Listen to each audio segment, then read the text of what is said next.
Halo guys, selamat datang di YouTube channelku. Di sini aku akan membagikan video edukasi mengenai pajak penghasilan PPh 21-26, dilengkapi dengan contoh pelaporan SPT 1770S garing 1770SS. Tonton sampai habis ya.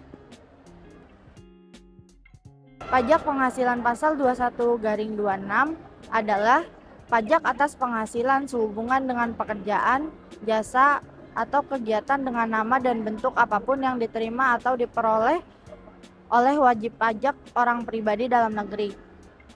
Dasar pengenaan pajak menurut Undang-Undang Nomor 36 Tahun 2008, Peraturan Direktur Jenderal Pajak Nomor per 16 garing PJ garing 2016 tentang tarif penghasilan tidak kena pajak PTKP 2019.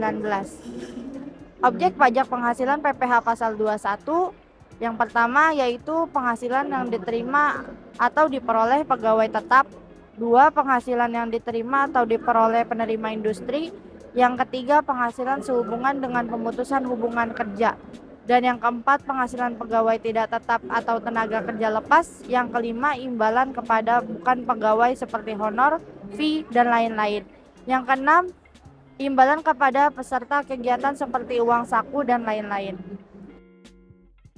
Bagaimana PPh 21 dihitung? PPh 21 atau pajak penghasilan dihitung berdasarkan tarif progresif yang tergantung pada besaran penghasilan bulanan atau tahunan. Tarif ini dimulai dari 5% untuk penghasilan terendah dan dapat mencapai 35% untuk penghasilan tertinggi. Berikut tabel pengenaan tarif pajak penghasilan per 1 tahun. Ada penghasilan tahunan yang per tahunnya 60 juta itu dikenakan tarif 5%. Penghasilan tahunan di atas 60 juta sampai 250 juta yaitu 15%. Yang ketiga penghasilan tahunan di atas 250 juta sampai 500 juta 25%.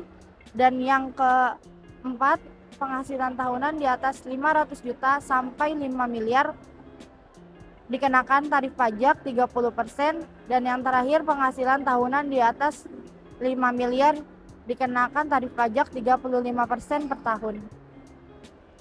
Pemotong pajak penghasilan PPh 21 yaitu pemberi kerja yang terdiri dari orang pribadi, badan atau cabang perwakilan atau unit yang melakukan sebagian seluruh administrasi terkait gaji, upah, honorarium, tunjangan, dan pembayaran lain adalah cabang perwakilan atau unit tersebut.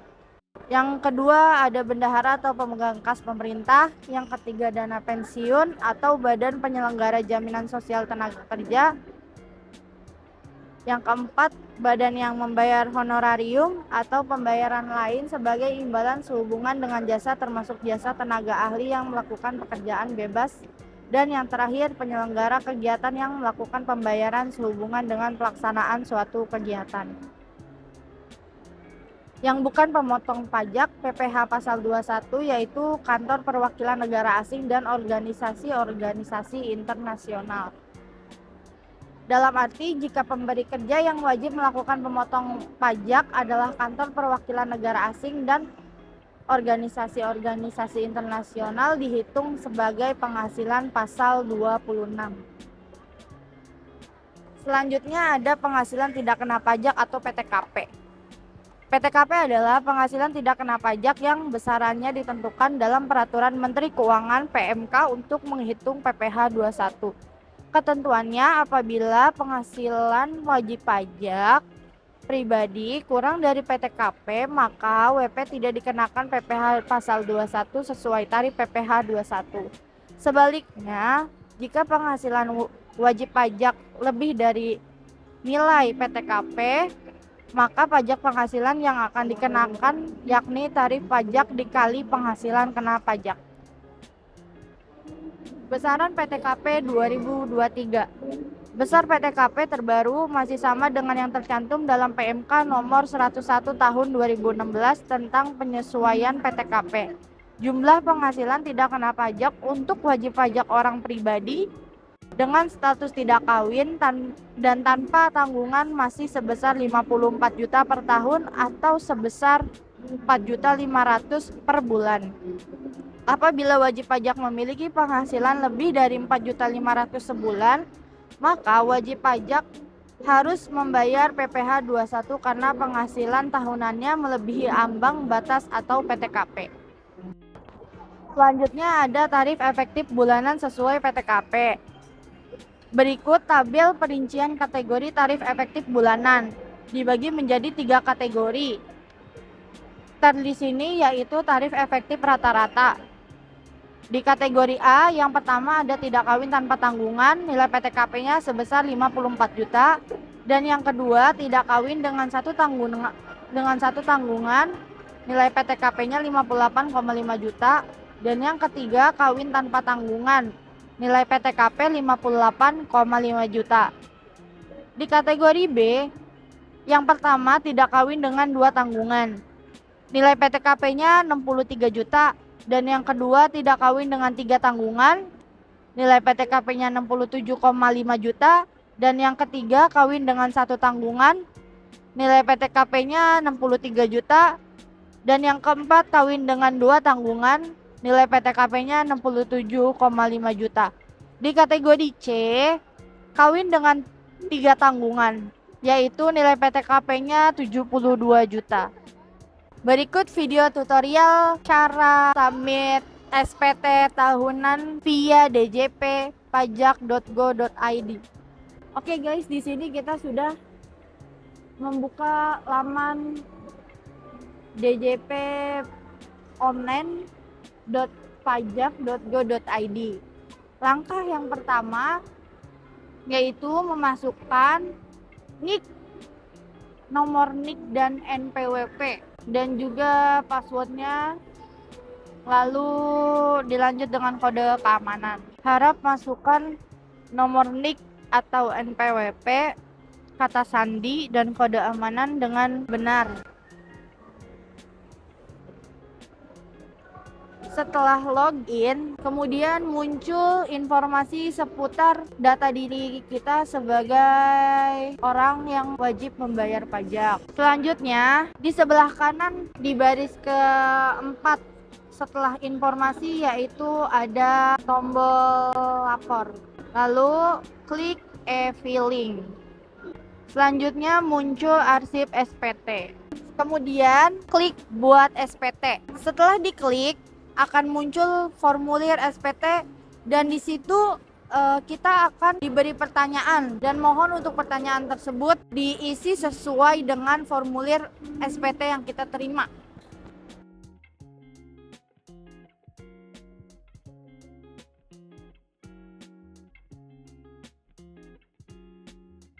Selanjutnya di halaman kedua yaitu ada daftar pemotong atau pemungut pajak. Di sini kita bisa memasukkan data-data yang ada di formulir SPT yang diberikan oleh instansi atau perusahaan terkait. Kemudian klik tambah, lalu muncul bukti potong baru. Di situ kita bisa memasukkan data diri pemotong pajak di perusahaan atau instansi.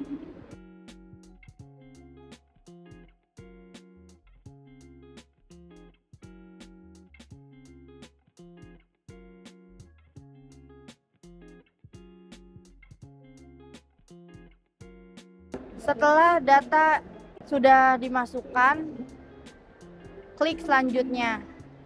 Di halaman ketiga, masukkan penghasilan neto dalam negeri sehubungan dengan pekerjaan. Di halaman keempat, ada pertanyaan apakah Anda memiliki penghasilan dalam negeri? Jujur saja tidak. Apakah Anda memiliki penghasilan luar negeri? Tentu saja tidak. Apakah Anda memiliki penghasilan yang tidak termasuk objek pajak? Tidak. Selanjutnya, apakah Anda memiliki penghasilan yang pajaknya sudah dipotong secara final? Iya. Lalu klik selanjutnya. Di halaman ke-8, di halaman ke-8, di sini saya menambahkan harta, yaitu uang tunai. Di tahun perolehan 2023 dengan nominal 1 juta rupiah. Klik simpan. Di sini di pilihan harta berikut, saya memilih uang tunai karena saya punyanya uang tunai. Jika kalian memiliki harta selain uang tunai, mohon untuk diisi sesuai dengan aktual yang ada. Jika sudah terisi, klik selanjutnya. Lalu di halaman ke-9 kita akan diajukan pertanyaan, apakah Anda memiliki hutang? Tidak. Selanjutnya, apakah Anda memiliki tanggungan? Tidak. Selanjutnya, apakah Anda membayar zakat atau sumbangan keagamaan, kegiatan wajib? Di sini saya memilih tidak karena saya sudah membayar zakat di Basnas.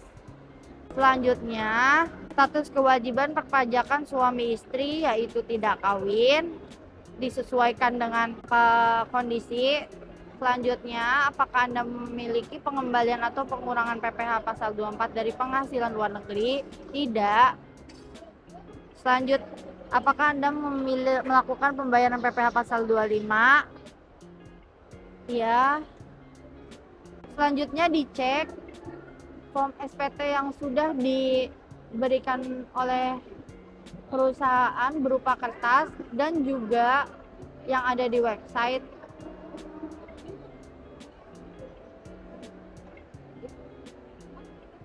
Lalu klik selanjutnya.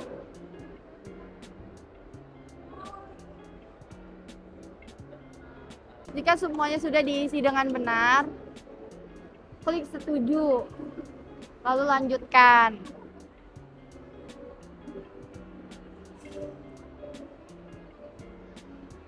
Kemudian di halaman terakhir, masukkan kode verifikasi yang sudah dikirim via email.